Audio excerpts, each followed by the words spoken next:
अब एपिसोड की स्टार्टिंग में हमें एक वुल्फ गर्ल नाम की विलन देखने को मिलती है जिसने अपने पूरे ही सीक्रेट बेस पर बहुत सारे बॉम्ब प्लान्स कर रखे होते हैं। जहाँ पे अब मिस जे नाइस को बोल रही होती है कि वो वुल्फ गर्ल को हराए क्योंकि वो 10th नंबर के हीरो फर्म मैन की दुश्मन है। जहाँ पे अगर वो उसे हरा देता है तो वो टॉप 10 के अंदर आ जाएगा। जिसके बाद अब हमें फर्म मैन की स्टोरी देखने को मिलती है कि आखिरकार वो कैसे एक सुपर हीरो बना। तो काफी टाइम पहले फर्म मैन एक फायर फाइटर था जो कि एक बच्ची को बचाने के चक्कर में एक बिल्डिंग की दीवार को बहुत देर तक रोके रखता है ताकि उस लड़की की जान बच सके। जिसकी वजह से अब उसके ट्रस्ट पॉइंट्स भी बढ़ जाते हैं और साथ ही वो एक ऐसा हीरो बन जाता है जो कि कभी झुक नहीं सकता। पर एक दिन मैजिक शैडो अपनी फुल स्पीड में भागते वक्त फर्म मैन से टकरा जाता है जिसकी वजह से उसके पूरे ही चिथड़े उड़ जाते हैं और इस बात के वायरल होते ही वो टॉप 10 में आ जाता है। जहां अब थोड़े दिनों बाद एक बड़े पत्थर को हटाने के लिए फर्म मैन की हेल्प ली जाती है। जिसके बाद हीरो एसोसिएशन ने उसका एक बहुत बड़ा स्टैचू बनवा दिया जो कि सभी हीरोज की विल पावर को शो करता है। जहां पे अब सभी लोगों के साथ साथ फर्म मैन को वो लड़की भी बधाई देने आती है जिसने कि उसकी जान बचाई थी। बट लोगों के हिसाब से फर्म मैन झुक नहीं सकता तो एक दूसरा आदमी उससे वो स्कार्फ लेके फर्म मैन को पहनाता है। जहाँ पे अब लिन मिस जे से पूछता है कि वुल्फ गर्ल अगर फर्म मैन की दुश्मन है तो वो उसे पकड़ क्यों नहीं लेता। जिसके बाद मिस जे उसे बताती है कि वुल्फ गर्ल का बेस इन छोटी छोटी सुरंग के अंदर से होके जाता है जहाँ पे फर्म मैन की बॉडी इस चीज के लिए कैपेबल ही नहीं है कि वो इनके अंदर फिट हो सके। तो अब नाइस को ही उसे पकड़ के लाना होगा। पर मिस जे वहाँ उसे वॉर्न भी करती है क्योंकि वहाँ पे नाइस के अलावा और भी सुपर हीरोज होंगे बिकॉज यहाँ पर हर कोई टॉप पे पहुंचने की रेस में लगा हुआ है। पर अब नाइस के दिमाग में एक आइडिया आता है कि क्यों ना वो लोग वुल्फ गर्ल के बाहर आने का वेट कर ले। जहाँ मिस जे उसे समझाती है कि वुल्फ गर्ल अंदर बैठ के फर्म मैन की इमेज खराब करने के लिए नेगेटिव मैगजीन्स बना रही है जिस वजह से अब उसके ट्रस्ट पॉइंट्स घटते जा रहे हैं। तो अब नाइस को ही उसके सीक्रेट बेस को तबाह करना होगा। जहाँ पे अब नाइस उस टनल के अंदर पहुंच तो जाता है पर वहाँ पे जाते ही वो ये चीज देखता है कि एक हीरो पहले से ही वहाँ पर फंसा हुआ है जिसे नाइस बाहर निकाल तो देता है पर तभी वो उसके ऊपर अटैक करने लगता है क्योंकि यहाँ पर हर कोई हीरो एक्स बनना चाहता है। जिस वजह से नाइस उसे वहीं घुसा देता है जहाँ से उसने उसे निकाला था।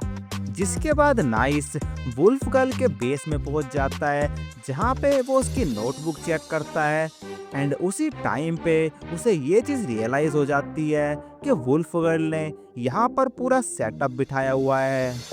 जहाँ पे वो मिस जे को बोलता है कि वो उसकी अभी करंट लोकेशन को ट्रैक करे एंड सरप्राइजिंगली वो फर्म मैन के स्टैचू के ठीक नीचे ही थी। पर तभी अचानक से वहां पर एक एक करके सारे बॉम्ब ब्लास्ट हो जाते हैं जिसकी वजह से अब फर्म मैन का स्टैचू भी नीचे गिरने लगता है जिसे वो जैसे तैसे अब होल्ड तो करे हुए था पर वहां पे उसके नीचे एक लड़की भी थी। पर तभी वुल्फ गर्ल आके उस लड़की को पकड़ लेती है एंड फर्म मैन को ये धमकी देने लगती है कि वो उस स्टैचू को डिस्ट्रॉय कर दे नहीं तो वो उस लड़की को मार देगी।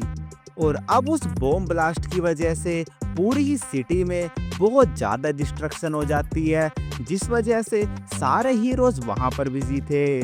पर अब तभी वहां पे नाइस आ जाता है जो कि सभी को ये चीज बताता है कि वुल्फ गर्ल का उस लड़की को मारने का यहाँ पर कोई प्लान नहीं है बल्कि वो तो फर्म मैन की रेपुटेशन गिराना चाहती है ताकि उसे लोगों का भार ना उठाना पड़े एंड वो अपनी जिंदगी को आराम से जी पाए। जहाँ पे अब हमें ये बात पता चलती है कि वुल्फ गर्ल और कोई नहीं बल्कि वही लड़की है जिसे फर्म मैन ने सबसे पहले बचाया था। पर अब इतना कुछ सुन के फर्म मैन भी वहां पर रोने लगता है। जिसके बाद अब उसके जूते टूट जाते हैं एंड अब वो स्टैचू उसी के ऊपर गिरने वाला था, जिसे एंड मोमेंट पे नाइस बचा लेता है। पर वो स्टैचू इतना ज़्यादा हैवी था कि नाइस उसे ज़्यादा देर तक रोकने में कैपेबल नहीं था। पर तभी मिस जे वहाँ पे आके सोशल मीडिया पे नाइस को लाइव कर देती है, जिस वजह से अब वो बहुत जल्दी ट्रस्ट पॉइंट्स गेन करने लगा था और अब वो बहुत इजीली उस स्टैचू को उठा पा रहा होता है। एंड अब इस इंसिडेंस के बाद नाइस के ट्रस्ट पॉइंट्स फर्म मैन से ऊपर चले जाते हैं, जिस वजह से अब वो फाइनली 10th पोजीशन पे आ जाता है एंड उसे उसका फ्लोर भी मिल जाता है। जिसके बाद अब नाइस फर्म मैन से मिलने चला जाता है, जहां पर वो अपनी पावर से छुटकारा पाके अभी बहुत खुश था, क्योंकि लोगों के ये चाहने की वजह से कि वो कभी झुके ना, इस वजह से उसे बहुत ज़्यादा प्रॉब्लम्स का सामना करना पड़ा।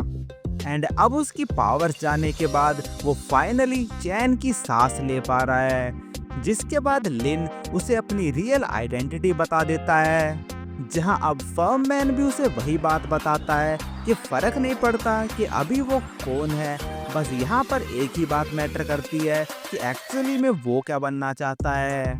एंड अब उसकी ये बात सुन के लिन को मून की याद आ जाती है, पर तभी वहाँ अचानक से उसे ये पता चलता है कि गॉड आई ने अब मून को किडनैप कर लिया है और अब वो सभी लोगों के सामने लिन के बनाए इस नाटक की पोल खोलने लगता है। एंड अब इसी के साथ ये एपिसोड बस यहीं तक था।